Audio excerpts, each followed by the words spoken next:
For many years, this legendary polar route has been unnavigable. It has witnessed some of the most dramatic maritime dramas and adventures ever seen in the history of exploration. But the Northwest Passage is now slowly opening up under the effects of global warming. Ghislain and Emmanuelle Bardout have decided to navigate it along with their two children, Tom and Robin, and their crew aboard their yacht, the Y. They are aiming to follow in the footsteps of the world's greatest explorers and to satisfy their own taste for polar navigation. The Northwest Passage is really something. It deserves to be traveled, and we'll also be making our own small mark in history.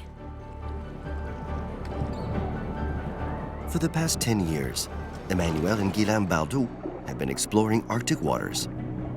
They revealed the underside of the North Pole and the underwater life of the Greenland coast. They are some of the world's best divers in this environment. Nobody has ever dived here. It's about experiencing excellence. It's dream diving. And as they navigate the Northwest Passage, they will also go in search of fluorescent organisms. Fluorescence has revolutionized life sciences, but it's never before been observed in this Arctic world. The Bardouts are heading off on a light-filled journey where history meets science, with some unique dives and some legendary sailing.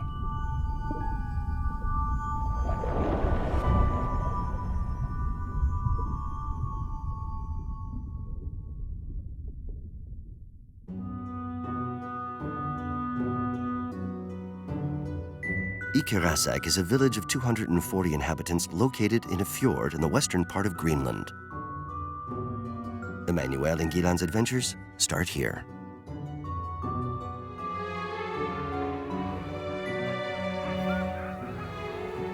Two years ago, they spent a winter aboard their icebound boat, a few miles from the village.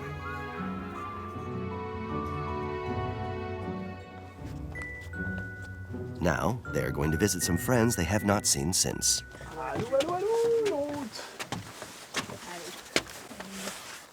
Jorut and Joanna have just returned from the hunt after several weeks in isolation. No.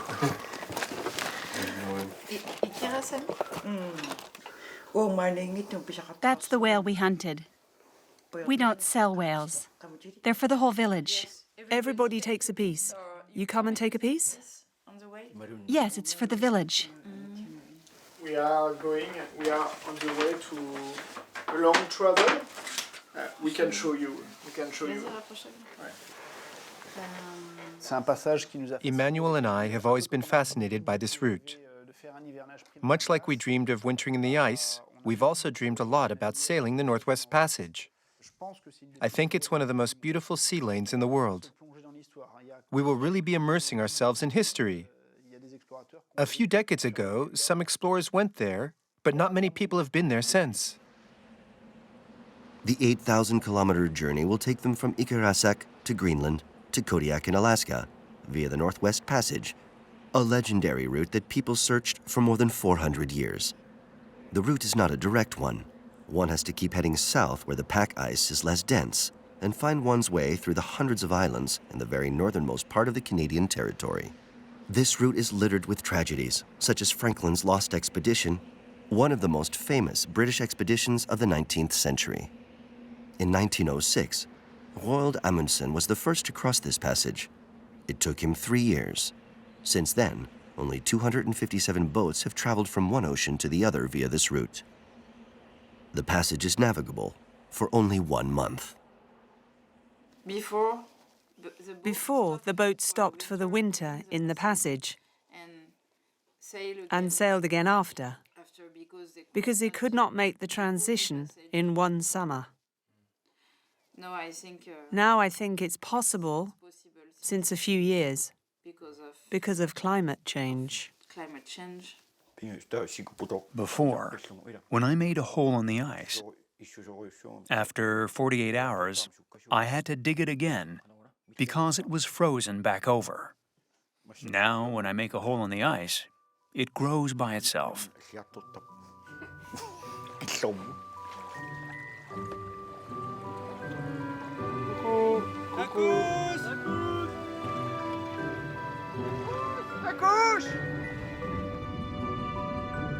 Emmanuelle and Ghislain are saying goodbye to Jorut and Johanna, but they are not leaving Greenland. For a fortnight, they use the island as a base before heading into the passage.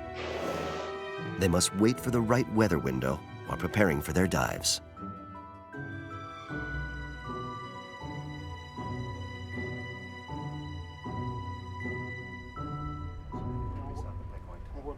Marcel Koken has joined them aboard the Y.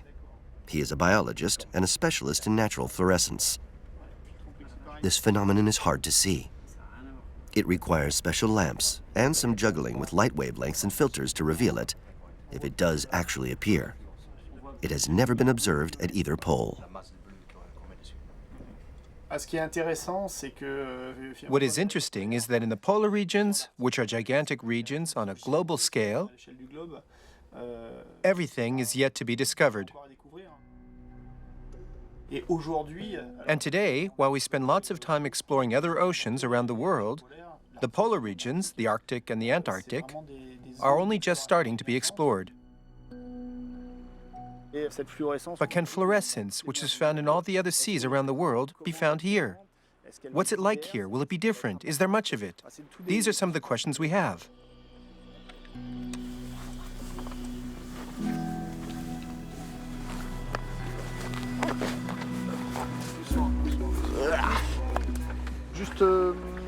Just before we get into the water, we're going to try and rake over the whole area, and afterwards I'll follow you, and we'll do it area by area. And each time we establish an area to work over, we'll do it thoroughly. UV and blue. Okay, is that good for you? Yes.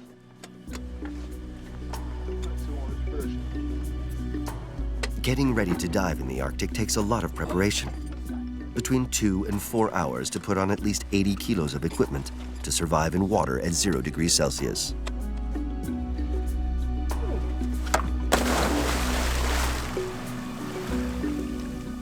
It takes a good 10 dives to set all the parameters correctly.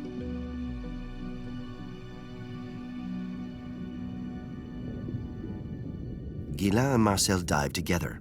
One of them is rediscovering the sensations of diving in polar waters. The other is discovering them for the first time. They are only a few meters down. Ghislain is familiarizing himself with these new tools, getting used to seeing through the yellow filter in front of his mask. All the blue of the ocean is absent, absorbed by the filter. This way, he can better observe anti-fluorescence, which is a transformation of light into another color.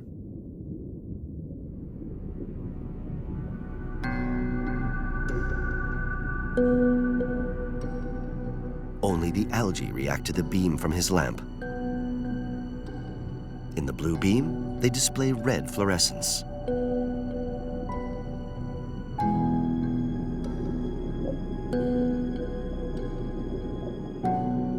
But fluorescent algae are nothing new.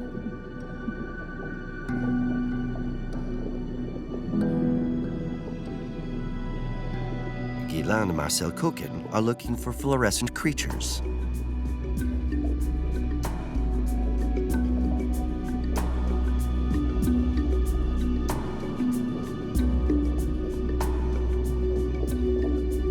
For now, they are just reflecting back the light.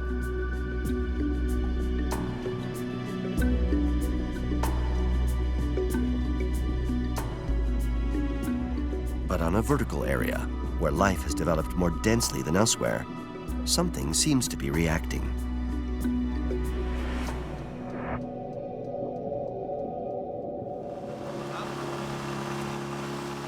At what depth did you harvest the bryozoan? 40, 45.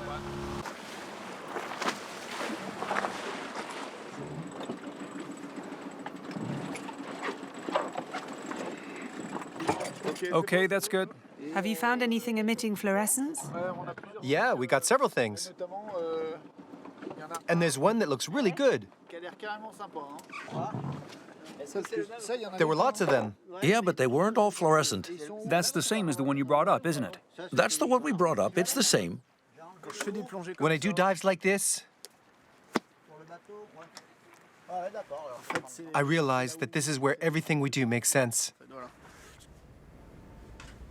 In the mess room on board the Y, Marcel sets up a tent to block out the daylight that permanently floods the boat.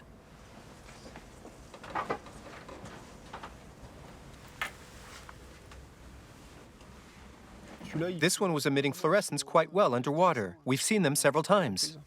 Ghislain harvested some bryozoans, microscopic creatures that live in colonies attached to a surface. Subtle traces of fluorescence appear. What we see underwater is that the whole body emits red fluorescence, and the tips of each branch emit white fluorescence. Yes. But here we can see all these little dots, which we can't see underwater. Little dots, yes. We can see each individual, and I think that every little fluorescent dot could be an individual's mouth. What fascinates me in these fluorescent signals is that the organisms have patterns on their bodies that look like that. But they see them like that. They see all these colors that we don't see. They use them to communicate. They serve to tell their friends where they are or to warn predators not to eat them because they're poisonous.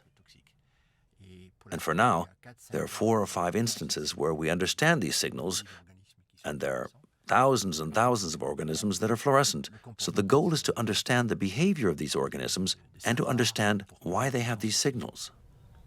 What's Marcel doing, Robin? What's that? Wow. What's that? It's like the animals you see at night. Huh? The light's gone, so you can't see the fluorescence anymore.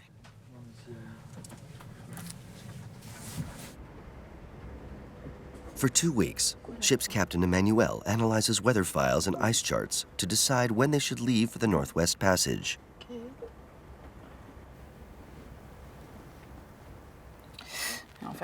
Even if we went around, even by the north coast, it would have to open up a little more. I think it's melting, and with a little luck, it will have cleared by the time we arrive in 3 or 4 days' time. This year has been very cold, and it won't necessarily be the easiest year to go through the passage. We'll see.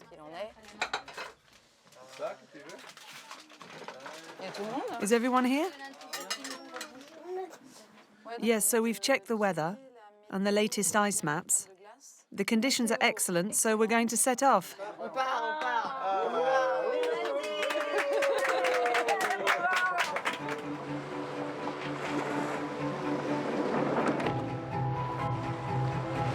The Y sets sail. It's not the sailor who decides when to take the Northwest Passage. It's the passage that decides for the sailor. Emmanuelle thinks it will take them 3 days to get there, by which time the ice will have melted a little and will be less compact at the entrance to the passage. The crew is leaving Greenland for Canada. They cross the Atlantic to Pond Inlet and Albert Harbor, the symbolic gateway marking the start of the Northwest Passage.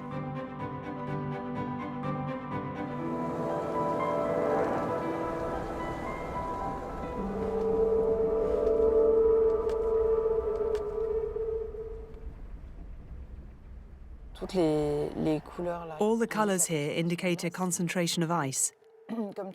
And you can see just behind Pond Inlet, it's red, so it's totally impassable. Where it's yellow, there's still a lot of ice. Green means that usually, when the weather is calm, we can get through and we can make our way through there. We should start hitting the ice around midnight, when the wind should start to drop. We'll take stock then.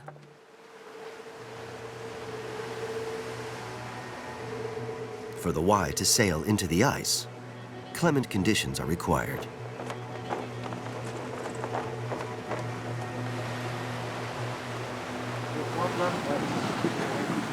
Damn, this is not what the forecast said.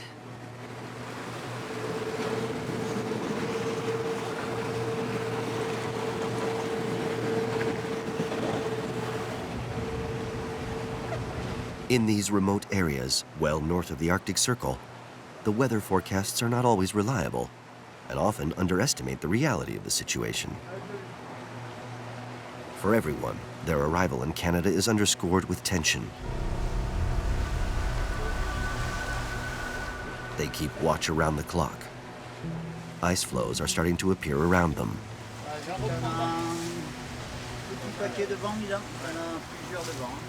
They must avoid the growlers, which are like baby icebergs.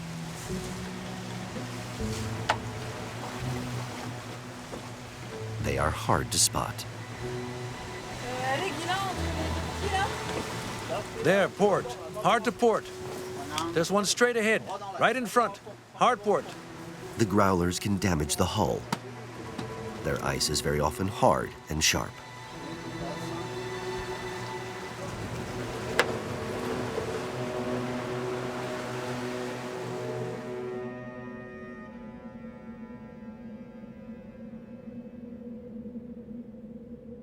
The wind has dropped. The ice is becoming scarcer, and the Y is now entering the first inlets marking the entrance to the Northwest Passage. The austerity and isolation here make it feel like a virgin land. But they need strength to appreciate it.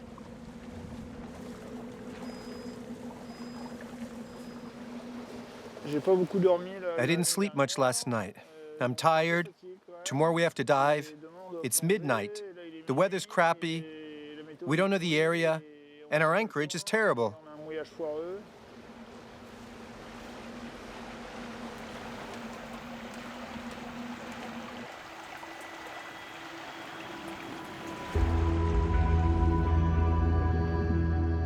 But from their mooring in Albert Harbor, the first dive into the passage is wonderful. It's very steep, with vertiginous overhangs.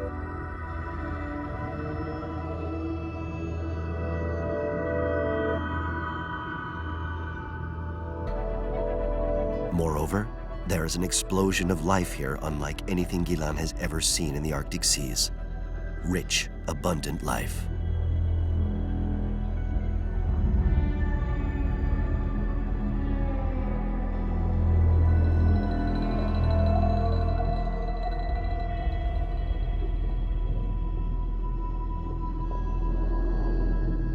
At different depths, the divers hold up a 50-centimeter frame and take a picture to count the species later. They take samples of some of them.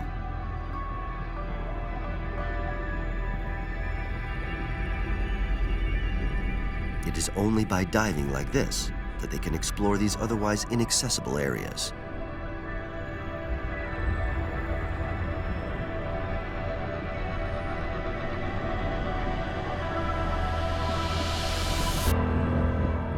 But for those waiting on the surface, the dive is taking a disturbing turn. Gilda, for Erwan, do you receive me? Erwan, Gilda, I hear you. Veronique, a doctor on board, is on the alert.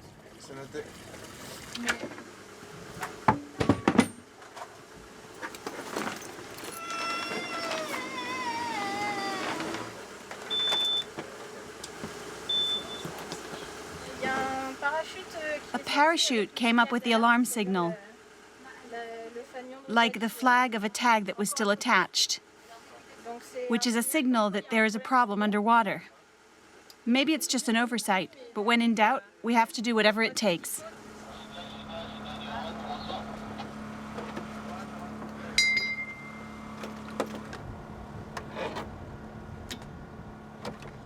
They just let us know that everything is fine. They're both there and everything is fine. Message received. False alarm. Encumbered by his wetsuit, one of the divers triggered the wrong signal. But that was the only negative during this first dive in the Northwest Passage. I think that was one of the most beautiful dives I've ever done in the Arctic. Yes. That was crazy, huh? Magnificent. To die for. Nobody has ever dived here before. and probably nobody else ever will. Nobody dives here. And we just went on the most amazing voyage down there.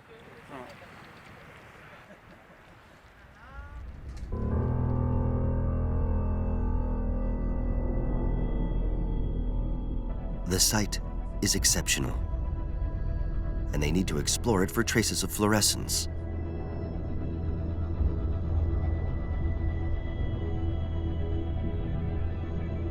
A lumpfish swims into the beam of the lamp.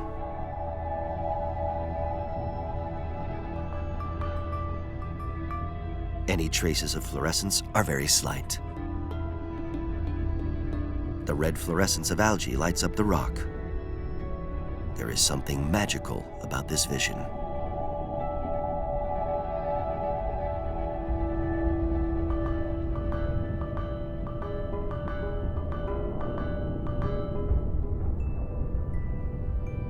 Then, two small fluorescent spheres appear.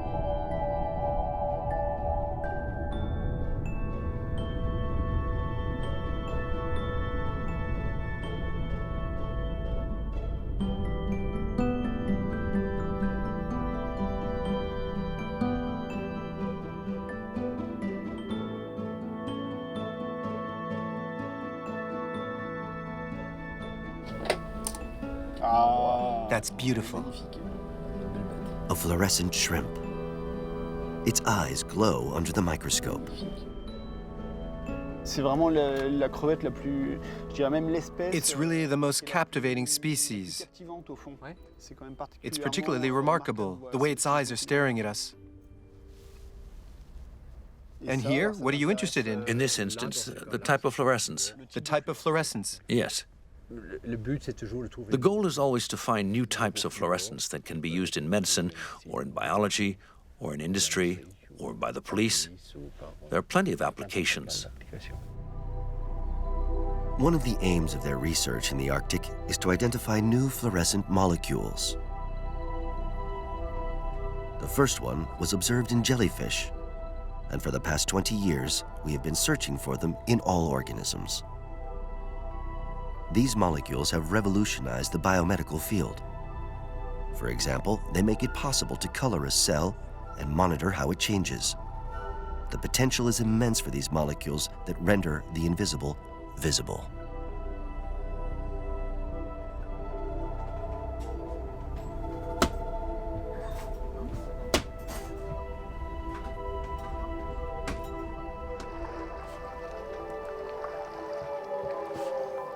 As we move forward, the landscape becomes austere under an increasingly grey sky.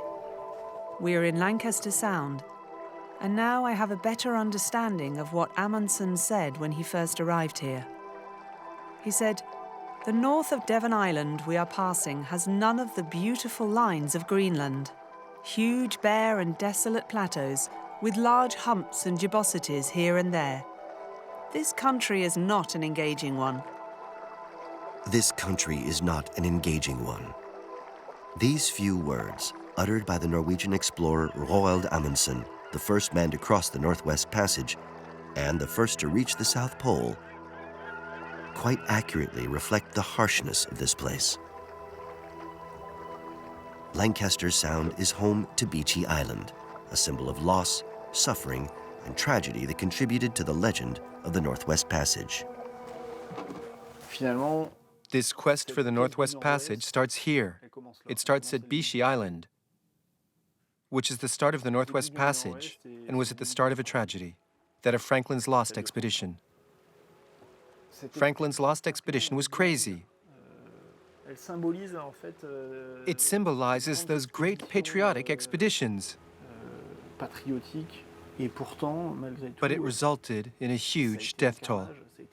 It was a terrible tragedy, probably one of the greatest tragedies in the history of polar exploration, even in the history of all exploration. It began as one of the most important and prestigious expeditions ever, but in the end, all hands were lost. There are several graves on this island. 3 are for members of Franklin's lost expedition, and one is that of a member of an expedition that came looking for them. It transports you right back into history, even if it's difficult on a bright sunny day like today to imagine what it was like for those two boats over winter, in the night. And then those terrible losses.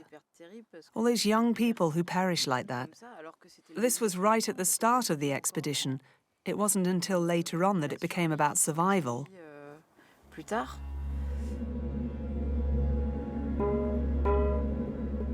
The Franklin expedition had set off on two boats, the Erebus and the Terror, to find a gateway to the Northwest Passage. They had planned to be self-sustaining for 3 years, but all 129 men died of hunger and cold. From 1848 onwards, several expeditions were organized to find them.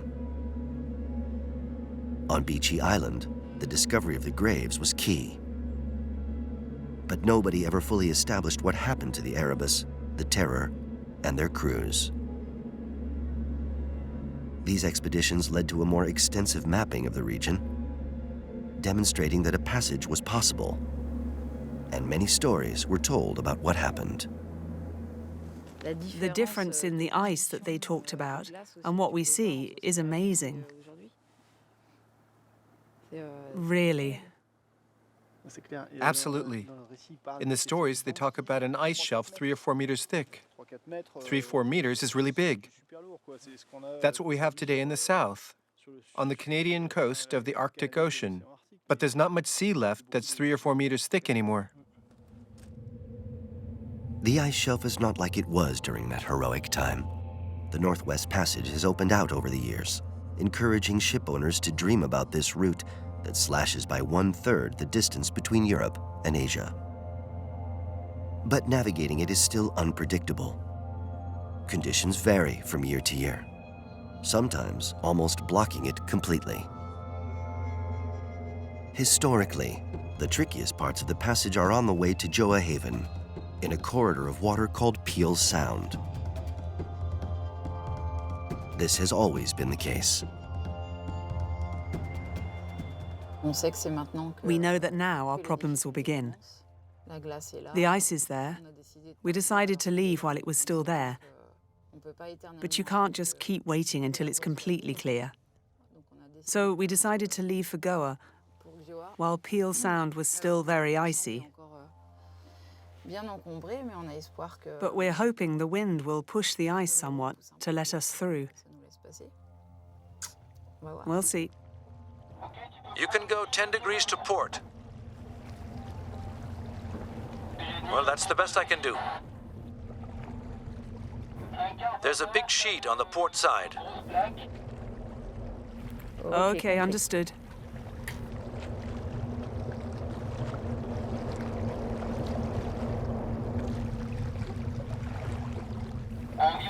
About 10 lengths.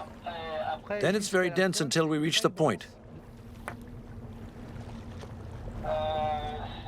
You'll be able to see if we start heading into the compact stuff. Okay, let's go then. Let's go.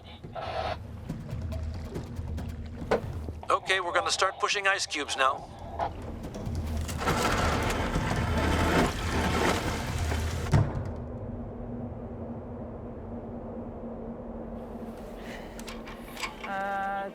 Can you tell me whether to go fully to starboard and then back to port? Yeah, for now, maybe a little turn to port. Okay, you're touching. You can push. It's impressive. You have the feeling of heading straight for a wall of ice. It often feels like it's impossible, and then... Another 10 meters, and then it's really blocked. Well, I was going to say that often we make our way as best we can, and we manage to find channels that are free, but maybe not. We'll see. Okay, Manu, go for a ship's length, and then there's an ice cube to push.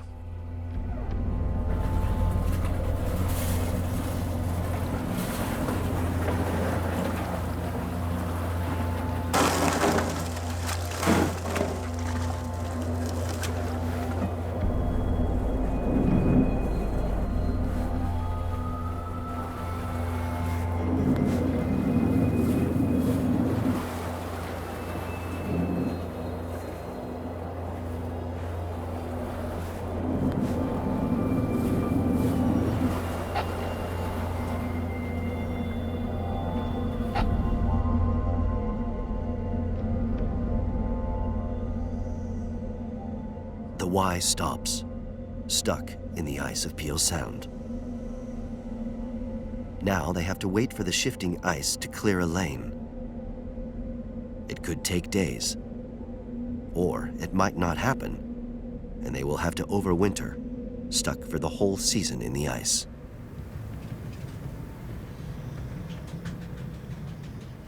The hours go slowly by, punctuated by the creepy sound of the pressure of the ice.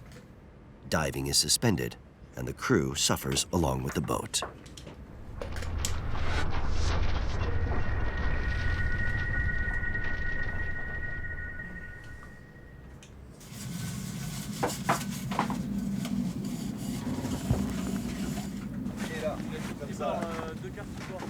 Two o'clock. 2 hours, 300 meters. For now, we can't see anything. 2 hours, 300 meters. But now it's action stations. Everyone has gotten up to look for the bear. On the ice shelf. There's a thick spur. It's after the water hole. Oh yeah, I see it. Fabulous.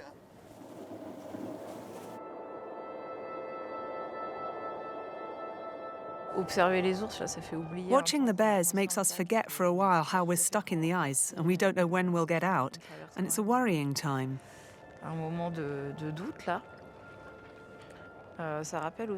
It also reminds us that there are many bears in this area, and that if we are to spend a lot of time here, we'll have to take that into account.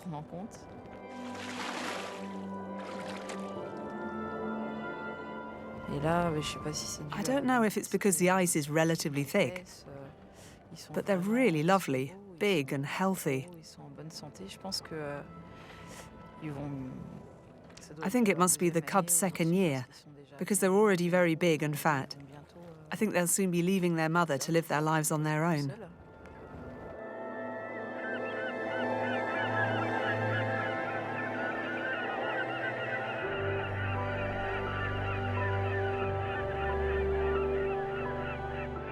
The size of the ice shelf makes Peel Sound prime polar bear territory. In summer, when food is scarcer, they also venture onto the cliffs to look for bird eggs.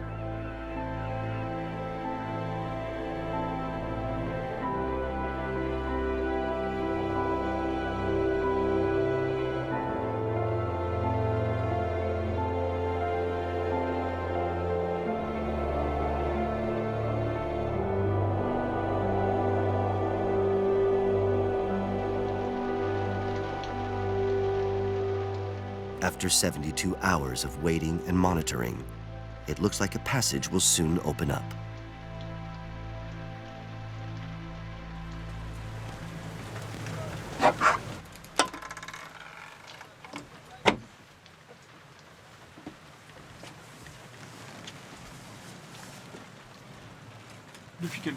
It's been raining for a few hours now, and that's good for melting the ice. And we can see it melting from hour to hour. It's breaking up. It's the ice that melts in August and that reforms as early as September. It's a very small window for passing through. That's the Northwest Passage for you, and it remains very thick. The ice floes surrounding us are mostly between 1 to 1.5 meters thick, and some are much thicker. So it makes the crossing difficult. The ice melts, the sheets move, and channels open. As the Y starts to move for the first time in several days, it feels like deliverance. The crazy thing is that although we've been sailing in the ice for years, I realize that there's no rule book.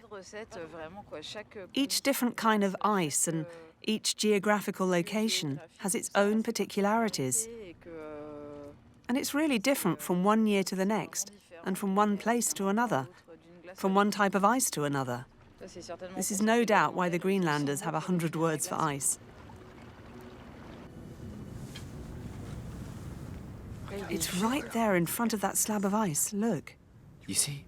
Do you see that lump of ice there? Look, Robin, it's right in front of it. Can you see it? Yes. I'm cold. Do you think he's cold in the water, Robin? No, it's me who's cold.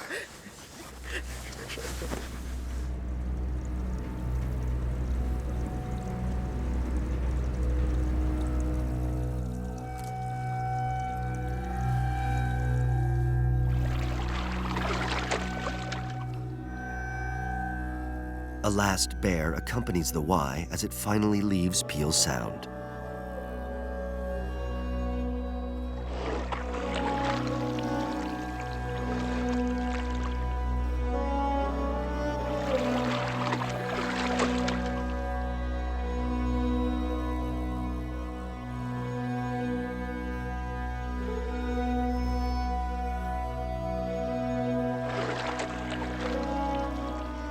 Emmanuelle, Ghislain, and the crew have just crossed the most problematic area, the trickiest section of the Northwest Passage. A nascent nighttime starts to intrude into the constant day as the village of Gjoa Haven appears. Gjoa Haven, a legendary place in the Northwest Passage. It's a small victory to be here after such a complicated trip. This is where Amundsen wintered and lived for 2 years as he attempted to cross the Northwest Passage. And it was also here that recently, Inuit oral tradition helped identify and reconstruct part of the history of Franklin's lost expedition. Gjoa Haven takes its name from the Gjoa, Roald Amundsen's boat. It was from this sheltered bay that he embarked upon the first crossing of the Northwest Passage. It took him 3 years and 2 winters here to finally connect the Atlantic to the Pacific in 1906. In Gjoa Haven, Emmanuelle and Ghislain are very keen to obtain authorization for a dive to explore the wrecks of the Franklin expedition. In the community center, they are greeted by Bob Cheatham. He is in charge of local development and works with Canadian archaeologists. Hello. So here you are looking down into the Erebus.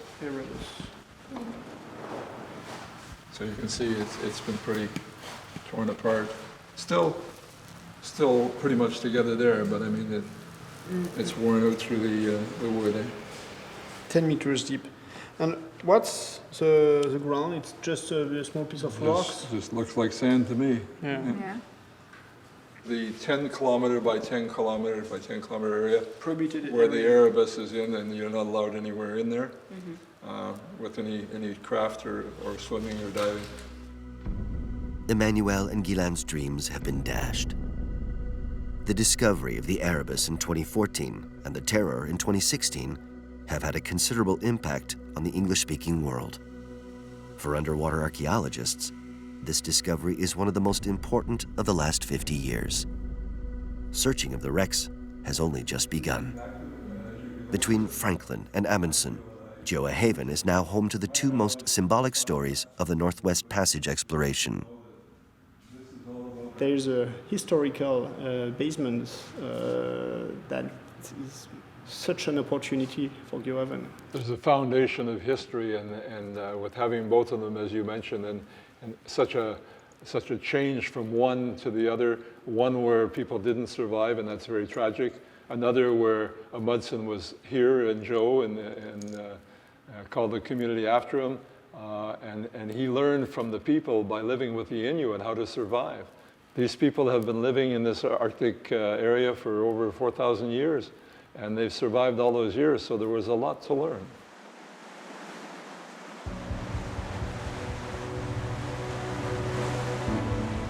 The Y set sail again. They need to make up for time lost in Peel Sound. Emmanuelle and Ghislain have one goal now: to avoid at all costs the great storms that can hit from mid-September onwards in the Bering Sea at the exit of the Northwest Passage.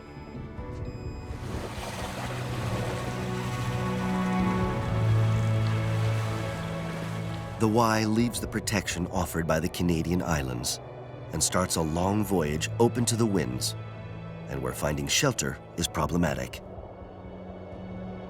More than 4,000 kilometers to the Bering Strait, where the need to make progress becomes more important than diving.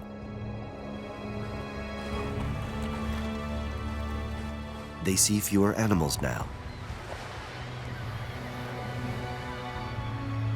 The landscape is monotonous. The sea monotonous. The dives, becoming more and more scarce in this race against the clock, are monotonous. There is no seabed, just muddy flats for thousands of kilometers.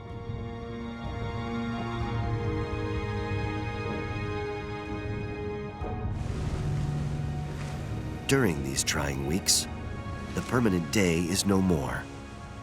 Night is falling more and more.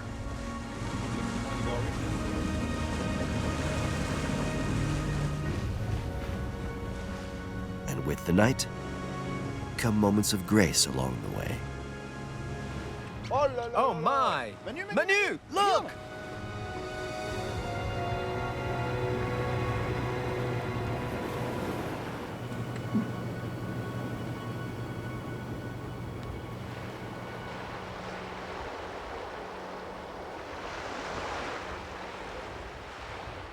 Their progress is marked by breaks in the weather.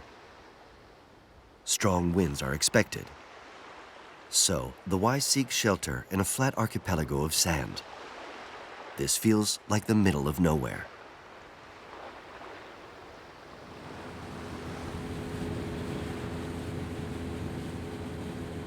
But two Inuit hunters come to greet them.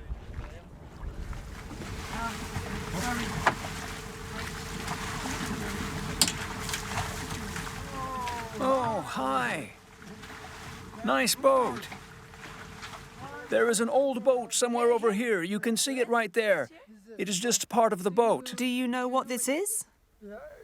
Yeah, they tried to come over here from that island there. It was in the 19-something. 19-something. I forgot the year. I don't remember. I was young. I think we're going to dive in to see.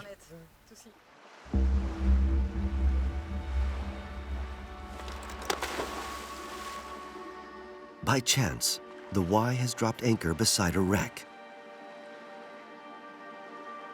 It has neither the prestige nor the dramatic history of the Erebus and the Terror. But nonetheless, this wreck bears witness to how tough it is to navigate the seas in this part of the world.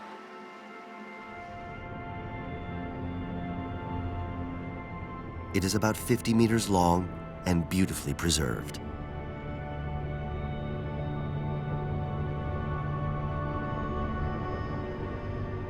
Ghislain is cautious.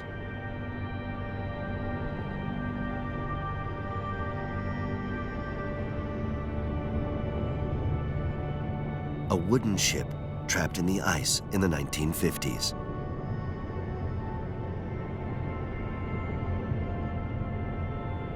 Her crew abandoned her, rescued by the hunters.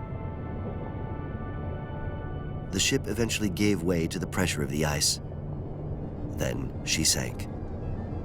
The Inuit forgot her name, if they ever even knew it.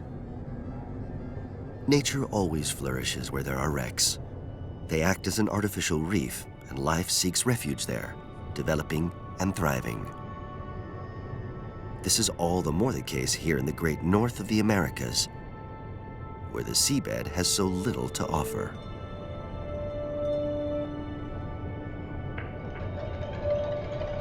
Fluorescent mold appears in the beams of their lamps. Other organisms are also glowing, like some sea urchins. Ghislain takes a sample. Then he studies some places he finds next to the wreck.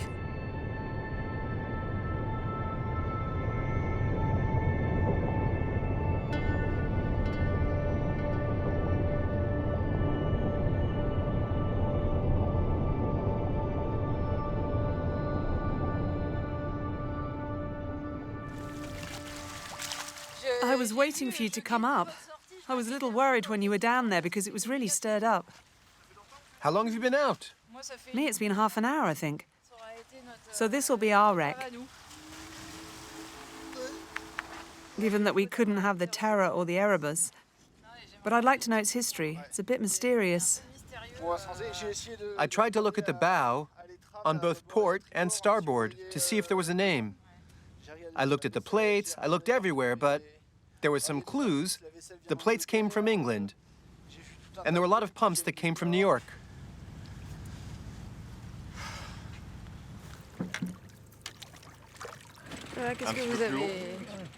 What did you find? He found a sea urchin which seems to produce fluorescence. He didn't say where or how. We'll take a look with a magnifying glass. Great. Let's do it. There. So he has a small, It's producing a lot of fluorescence. It's lovely. Were you expecting that, Marcel? No. Well, I've never seen a sea urchin do that. Really?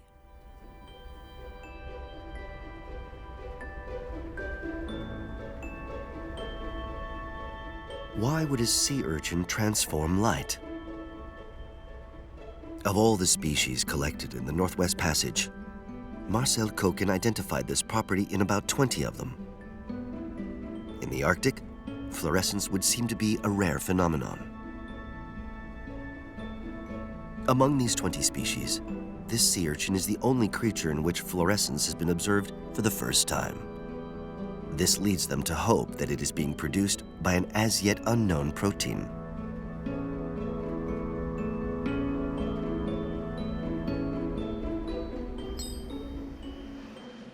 The Y swallows up the miles as it continues on its way along the northern coast of Alaska, passing the northernmost point in America.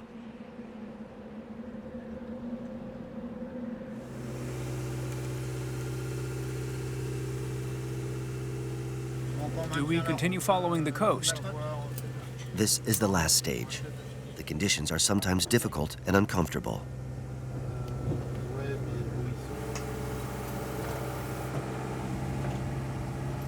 But never as difficult and as uncomfortable as they are when they reach the Bering Strait. The wind grows stronger, and the waves climb even higher. It was supposed to be calm this morning, and there's absolutely no shelter. We hoped it would be a little calmer when we arrived, but the sea is rougher than we'd imagined.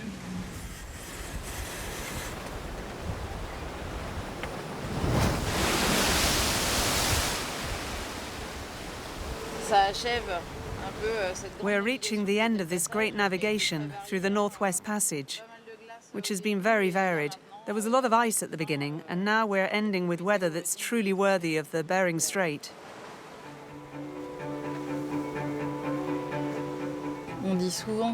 You often hear people say that the Northwest Passage is open now, and that it's almost easy to cross. But our trip this year has shown that that's far from being the case. It remains a long and difficult voyage, requiring real commitment. The day is yet to come when we can cross the Northwest Passage like we do the Panama Canal. It's nonetheless a legendary voyage. It's legendary because it's so tough, and our trip confirmed that. I wouldn't say it's a rite of passage. Maybe that's a little too cliched. But there's something of that in it. It makes you older and wiser, perhaps.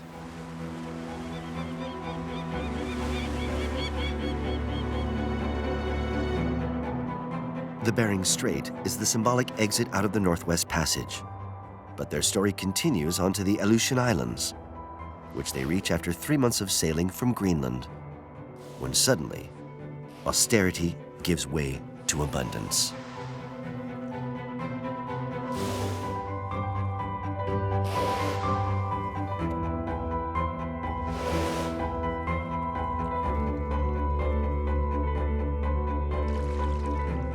Look! Whales, Robin! Over there! Over there, beside us! There! Look at that! Look at that! They're going to come out in front of the boat, Robin. Look.